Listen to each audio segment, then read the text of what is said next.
waiting for the Creator, the great God who stands alone, to whom we will answer when the end of time has come. Having made and redeemed us, he became the royal king, ruling his kingdom, bowing every man and thing. Out here on this nice evening, doing a little reading. For the weapons of our warfare are not carnal, but mighty through God to cast down holds, casting down the imagination and every high thing that is exalted against the knowledge of God, and bringing into captivity every thought to the obedience of Christ. Of course, you're familiar with that in 2 Corinthians chapter 10. And you think about William Wilberforce, set out on a mission, Christian man set out on a mission. Was it to end slavery? No. He set out to take captive the idea that slavery was an acceptable thing to have. And he did. He accomplished that. He made that idea bow before Jesus and get right when they eliminated slavery. He spent his life to do it, but he was taking the thought of slavery captive. What Paul is saying here. You know, after the Reformation, people were rethinking how they were going about doing a lot of things, and the relationship between the public and civil government, any civil government, came into question, and people were looking over and seeing what Scripture actually had to say about it. And there were various documents that would come out every now and then, each one building on the last one. Some of them were written by pseudonyms because the things they would say might just get their heads chopped off when a king read them. It culminated in a document in the late 1600s called Vindice contra Tyrannus.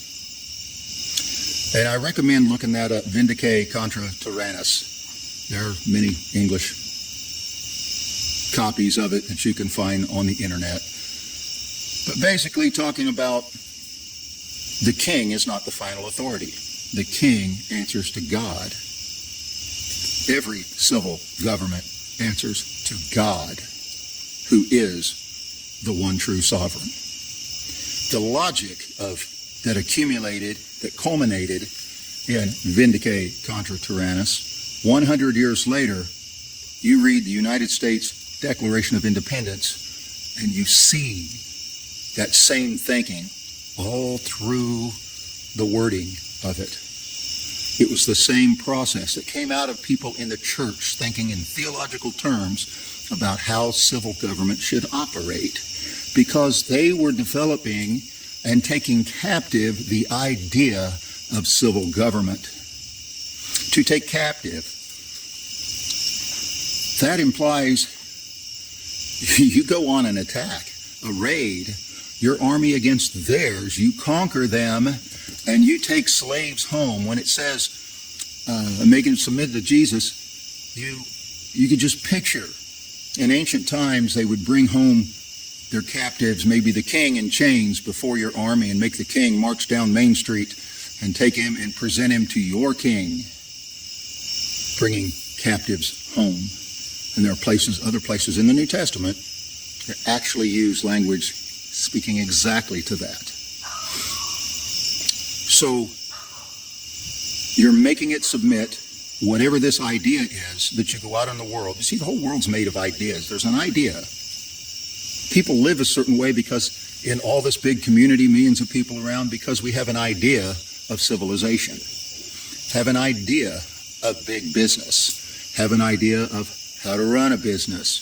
All those ideas are to be taken captive by Christians. You see over there in 2 Corinthians 10, where it says, taking every thought captive, it never was telling you, oh, you got to do something about that dirty thought you had looking at that woman at Walmart. Never was talking about that. Of course, you really didn't need to be so petty that you needed a Bible verse to tell you that was wrong. We will rise as a bulwark as their raging faces melt. The crowd nothing